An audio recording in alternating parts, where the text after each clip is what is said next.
I do a lot of teaching with very young children, and I found this to be perhaps the most challenging assignment of all. It's very easy to work with motivated players and with strong players. You know, they know the ropes, and you can talk to them on level terms. But when you're dealing with really young children, it's actually quite exhausting to get the message across, and certainly to teach chess in a formal way to this type of audience is a virtual impossibility. I mention this because there's been recent discussion in the media, certainly in England, about the decision in Armenia to teach chess compulsorily in schools. I don't think this is the right way to go. I think chess should be available in a school, and if a child wants to learn it, he or she can learn it, or is able to come to chess and get whatever they want out of the game. Rather than chess come to the child, I think it has to be the other way round. The child should come to chess. And there are also some issues I have with the way chess is often taught by coaches in schools. In my view, the best way to teach chess is for enjoyment. Winning and losing can come later. The risk you run when you teach it the other way round, you somehow convince the child that this is a game where winning and losing is all important. The risk you run is that players might give up a bit later down the line. I've seen this happen so many times. A child leaves primary school and he or she just simply gives up the game because they can't cope with this concept of winning and losing at such an early age. Now, I'm not trying to tell anybody how to coach. I'm well aware that there are many able coaches all over the world who have their own methods of doing things. But I don't think when you teach chess as a means of enjoyment, something to really enjoy and to appreciate, you can go far wrong. Now, with regard to the best way to teach chess right from the outset, it's definitely true that to teach a child how to attack, to create complications, and perhaps to sacrifice pawns in the opening is the right way to begin. I mean, this has been known since the days of Capablanca. This is the best way for any beginner to start. I was reading a cricket coaching manual, just in case somebody is not familiar with cricket. This is a game we play in England and in many of the Commonwealth countries. It was by Viv Richards. And in case you don't know him, he's one of the most successful batsmen ever to have played the game. And he was talking a little bit about the way he learned how to play in the West Indies. And he said, the coach didn't teach me anything technical when I was really young. All he wanted me to do was to bash the ball out of the ground. He wanted to let my imagination fly. So if I was just taking one phrase from that work and transmitting that across to a chess coach, I would say, yes, try to find a way to let the child's imagination fly when you're teaching them how to play chess. I'm not saying that's easy, not at all, but it's certainly an interesting challenge for the serious coach. Now, as far as gambit play goes, I know a lot of coaches do start out with openings like the King's Gambit, but I quite like to teach kids the Danish Gambit, and that starts with e4, e5, d4, e takes d4, and now c3. The point of this fiery gambit is to open up lines for all of white's pieces to stream out and then to get onto the attack. The difference between this and the King's Gambit, in my view, is the safety of white's king. I think kids, once they get past a certain point, have to understand that the king is the most important piece on the chessboard, and that, you know, if you can, you should keep your king safe. So the Danish Gambit offers the white king a measure of security. Now, if I just drop back to e4, e5, yes, f4 certainly promotes attack. But after e takes f4, the white king position can often be a source of concern. And certainly with regard to very young kids, kids won't have the faintest idea of how to protect the king side in this position. So it's much better if you're teaching them the open game to perhaps suggest the Danish Gambit as a means of attack, and maybe even knight takes c3 in this position, rather than bishop to c4. I mean, obviously that's another line, and then we get a position where white's got wide open play for his two-pawn disadvantage. But there's nothing wrong with knight takes c3, and it's a somewhat neglected alternative in this particular variation, the half Danish Gambit, if you like. Now let me show you a game to try to persuade you that this is a worthwhile opening. It comes from a game played in Hungary in 1990 between two very strong players, Sergei Arkhipov playing white and Laszlo Barksay playing black. I believe the black player in this game is a veteran grandmaster, and he'll crash to defeat very quickly. So it just goes to show you that even extremely strong players can fall victim to this old-fashioned Danish gambit. Well, black played knight to c6, traditional move, and now white brought his bishop out to c4.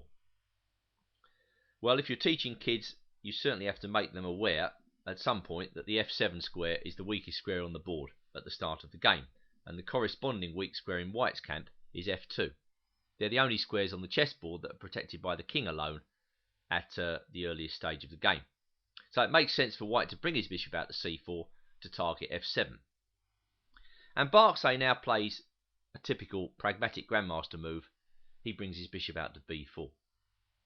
That pins the knight on c3, and at some point black might be just threatening to take that knight off to damage white's pawn structure. But Arkhipov doesn't seem too bothered by that, and he gets his pieces out with knight f3. Certainly the Danish gambit will teach children that it's very important to get all the pieces out before you start the attack. Once you've got all your pieces onto the board, then you can start attacking. So knight f3 makes perfect sense. And now Barksay makes, well, what I think for a grandmaster is a very bad move. He brings his knight out to f6. I think this is one natural move too many, and it basically puts black's neck on the line. If black wants a better way to play the position, then I think he should go d6 here, when white's got to justify his attacking scheme. Perhaps queen b3 is an interesting move, with a battery of queen and bishop against f7. But then comes bishop takes c3, check, b takes c3, and now the interesting move queen to d7. And the point of that is that if white castles, black's going knight a5, and that's a fork. The queen and the bishop are forked by the black knight. I think we quickly see from this very brief example that a study of gambit openings will learn to a further study of tactical play. And tactics are really the heart of junior chess.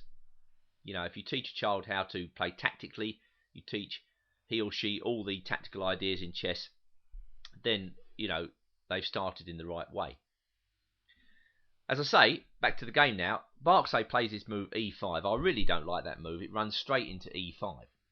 And this is a move which gains time. Time is of the essence in the opening stages of the game, and with this move, white gains time. Note that it will be no use here for black to play a move like queen e7. Although that pins the pawn against the king, it only very temporarily halts white's attack.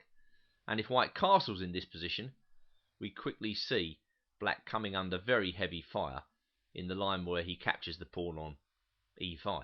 His queen ends up pinned against the king. Game over. So going back to the game and e5, Barksay decides to lash out with d5. But this gives white the opportunity to launch a nice combination. He takes on f6. Black must recapture the bishop in order to maintain material equality. And now white's pawn takes on g7. Black saves his rook, and now white saves his pawn with bishop h6. So Arkhipov is saying to Barksay, this pawn is really a thorn in your side. If you can't get rid of it, it's going to win the game for me. And even if black exchanges queens off in this position, which is what Barksay does. Of course, exchanging the queen tries to break the white attack, but it brings a white rook into play. I've also found that kids, even quite good players, tend to not know how to use their rooks in a game of chess. So this might be an interesting subject for discussion at some stage with perhaps a moderately talented group of individuals to teach them how to use their rooks. Rooks belong on open files or behind pawns you want to push. Here the rook comes to an open file. Very good indeed. And now, well, I think black probably is struggling. He tries bishop f5, and now white castles. The reason black's struggling, of course, is that his king is stuck high and dry in the middle, whereas white's king is safe. If you can remember that simple idea, get your king to safety early in the game, you're onto a winning start. Barksdale moves in to try and block the open file, but he can't block both open files in the centre. And now rook fe1 check forces a very serious concession by black. Black has to move his king. Out comes the king. In comes the white knight. Rook a e8 to challenge the open file. Rook takes e8, slightly surprising move, but white wants to get his knight out of the pin in order to play knight to d5. And this really is a devastating move. White's threatening knight f6 check. He's threatening knight takes c7 check. He's threatening all sorts of things in the middle of the board. Black plays bishop e7 to defend himself, but now comes the crunching winning blow, which Arkhipov has seen before. Knight takes h7. And that wins the game straight away. A small combinative idea. White's threat is knight to f6 check, which would fork the king and rook. And if black takes the knight on h7, we've got the splendid move, knight takes c7, checkmate, ending the game. So to summarise, I think chess in schools should be taught firstly for fun, and winning and losing comes later. To teach a child early on all about winning and losing is virtually impossible when they're very young. I'm not saying teaching chess in schools is easy at all. It's not. It's a big challenge for even a mature and experienced coach. But it's a challenge worth trying to surmount, as the rewards are obvious.